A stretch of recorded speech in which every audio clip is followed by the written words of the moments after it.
ફરી લખ 84 જીવ વિનાશી આવ્યો મનુષ્ય ભવે આઠ કર્મોના બંધન કરાવે ખંડન નથી ભટકવું હવે જાણ્યું અસાર છે કાળો સંસાર રે જાણ્યું અસાર છે કાળો સંસાર રે દેવ ગુરુના શરણમાં કરવો છે મારે આત્મોદ્ધાર સાચો આત્મોદ્ધાર થાય આત્મોદ્ધાર આવ્યો આત્મોદ્ધાર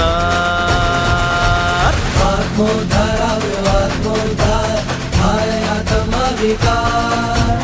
આત્મોદ્ધાર આવ્યો આત્મોદ્ધાર ગુરુ કરશે ઉદ્ધાર મારો આત્મોદ્ધાર મમ મુંડાને હર સાચો આત્મોદ્ધાર મમ પૌવાને હર થાય આત્મોદ્ધાર વિષમ સમપ્ય આવ્યો આત્મોદ્ધાર